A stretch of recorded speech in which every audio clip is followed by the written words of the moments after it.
procese viskas tampa ženkliai aiškiau. Atsiranda gydymo struktūra, planas, savaitė po savaitės gali matuoti savo pasiekimus ir tampa aišku, ko gali tikėtis.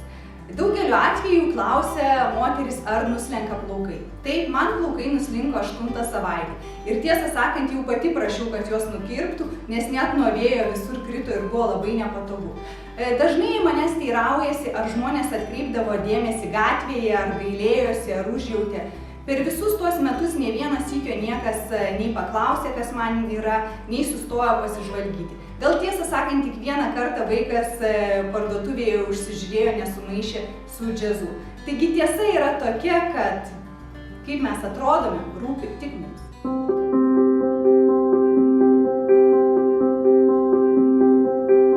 Aš pati esu gydytoja onkologė chemoterapeutė, kur kiekvieną dieną susiduriu su pacientais, kuriems yra reikalinga chemoterapinis gydymas arba medikamentinis priešvėžinis gydymas.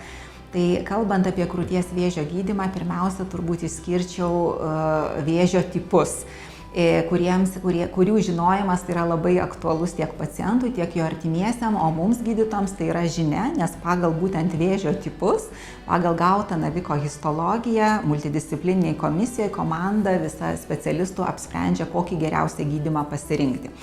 Yra išskiriami arba 3, 4 arba kartais su daugiau pogrupių patologiniai krūties vėžio tipai.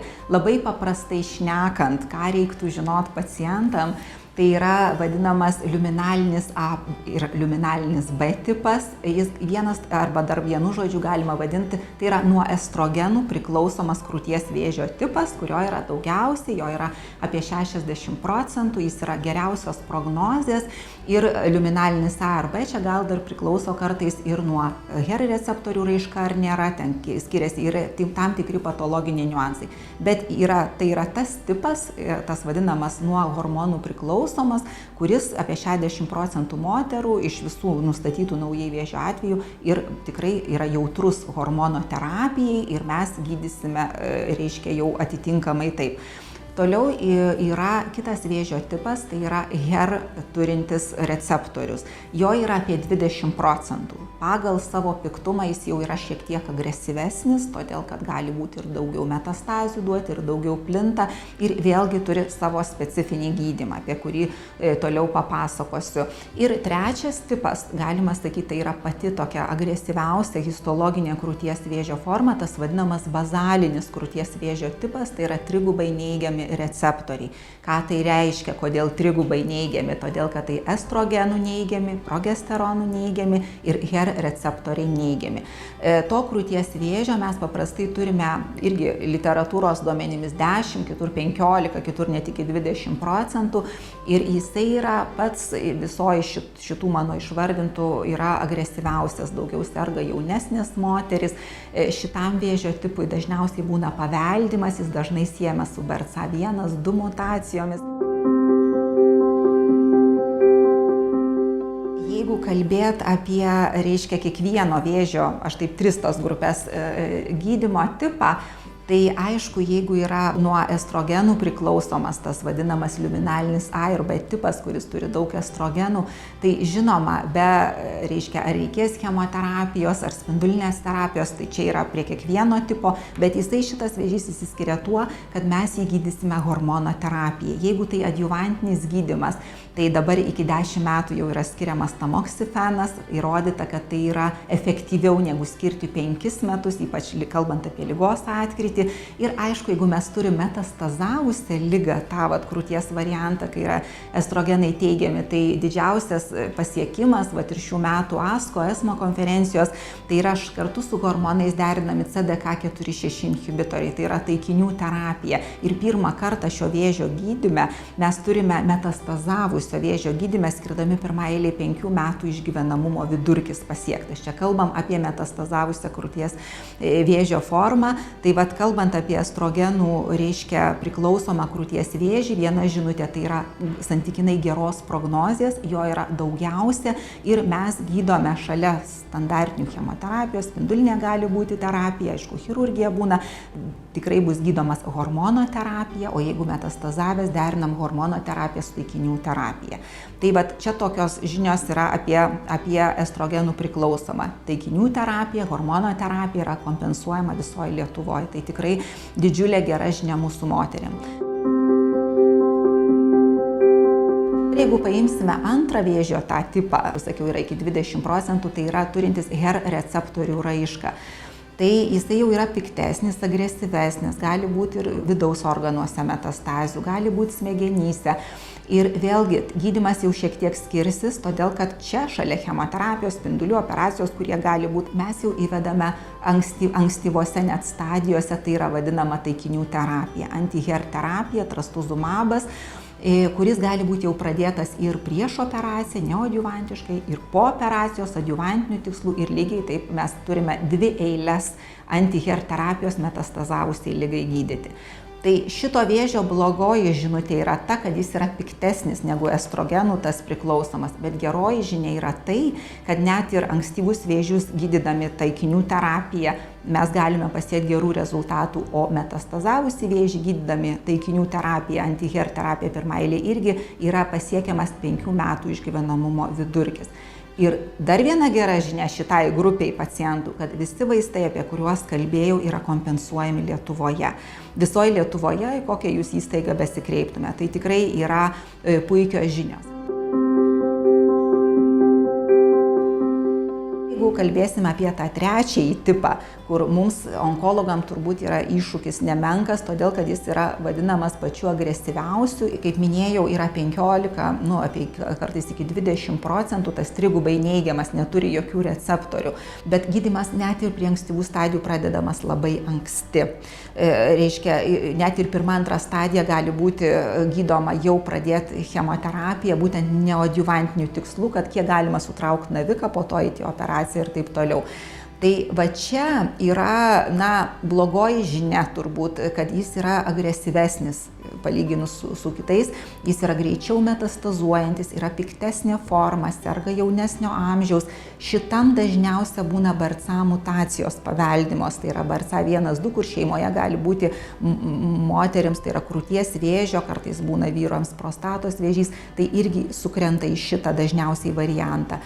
Na ir metastazavusi, aišku, mes gydom chemoterapiją. Dabar pasaulis jau išskiria tam tikrus tipus metastazavusiam, nes jeigu tai yra su BRCA mutacijom susijęs, su paveldimu vėžiu, jau ateina PARP inhibitoriai. Jie Lietuvoje kol kas nėra kompensuojami ir jie kol kas ir ES dar taip nėra pilnai įsitvirtinę kasdieninę praktiką, bet jau jie ateina. Plus šitam vėžio tipui yra skiriama metastazavusiam imunoterapija. Tai vat Lietuvoje imunoterapija šitam vėžiui dar nėra kompensuojama. Ir aišku, yra galimybė moteriams imunoterapiją gauti nebent klinikiniuose tyrimuose.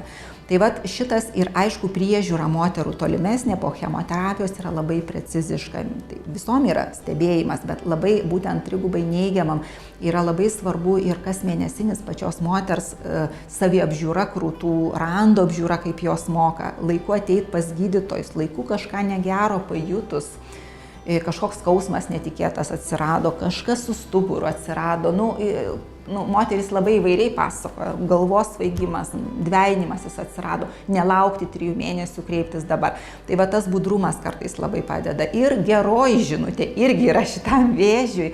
Tai jeigu mes seniau, maždaug prieš 10 metų, trigubai neigiamas krūties vėžys, reikšdavo tikrai 6, galbūt 10 mėnesių vidutinę gyvenimo trukmę. Tai dabar, jeigu mes dėl pasikeitusio pačio gydymo, kad negydome tik metastazavusi, bet jau chemiją metam į priekį prieš visas operacijas, tai dėl pasikeitusio to viso gydymo algoritmo, kai net ankstyvą stadiją nebeoperuojam, bet duodam chemoterapiją, sutraukiam naviką ir po to operuojam ir prisidėjusi naujų gydymo metodų, imunoterapijų ir taip toliau, Tai dabar jau reiškia yra, kad toms moterim, kuriuom pasiekiamas pilnas atsakas, davei chemoterapiją, skyriai, po to operuoji ir po operacijos neberandi vėžio. Tai tos moteris 3 metus, yra jeigu toliau stebimos, tai per 3 metus reiškia 90% neatsinaujina. Bet jeigu klausėt kaip onkologės dar, tai iš tikrųjų mums onkologam rūpesti kelia daugiausiai šitas vėžio tipas, ne tik dėl agresyvumo, bet dėl inovatyvių vaistų neprieinamumo kol kas šiai dienai. Nes labai norėtųsi, kad reiškia ir imunoterapija metastazavusiam vėžiui ateiti, bet sakau, lieka galimybė visada dalyvauti klinikiniuose tyrimuose pacientų paramos programuose. Kita turbūt žinutė, jeigu kalbėti apie visus gydymus, tai Lietuvoje atvykus pas chemoterapeutą yra kompensuojama tikrai nemažai visoje Lietuvoje vaistų apie bet kurį krūties vėžio tipą. Tai turime ir hormonoterapijas, chemoterapijos visos kompensuojamos, taikinių terapija tiek teigiamam receptorių estrogenų teigiamam krūties vėžiui, tiek anti-HER terapija. Tai yra puikūs rezultatai, visi vaistai visose įstaigose kompensuojami. Imunoterapija Lietuvoje krūties vėžių nekompensuojama, bet imunoterapija yra kompensuojama kitiems vėžio tipam. Tai yra inkstų, šlapimo pūslės, galvos kaklo, plaučiai ir tikrai didelis spektras pacientų tiek Nacionaliniam vėžio institute, tiek kitose gydymo įstaigose gauna. Nepamirškit visada apie antros nuomonės konsultacijas, kur irgi galite vykti didesnius centrus. Aš pati, kadangi dirbu Nacionaliniam vėžio institute, mes dažnai sulaukiame tiek ir iš kitų Lietuvos miestų. Atvažiuoja tarp kitko ir užsienį gyvenantis, dirbantis, tiesiog paklausti antros nuomonės, ar jiems verta ten dalyvauti siūlomam klinikiniam tyrime.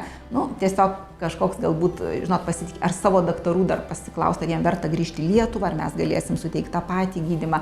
Tai, visada onkologijoje yra labai logiška teirautis antros nuomonės, važiuoti į didesnį centrą, ieškoti savo geriausių galimybių. Ir žinoma, visada klauskite savo onkologo.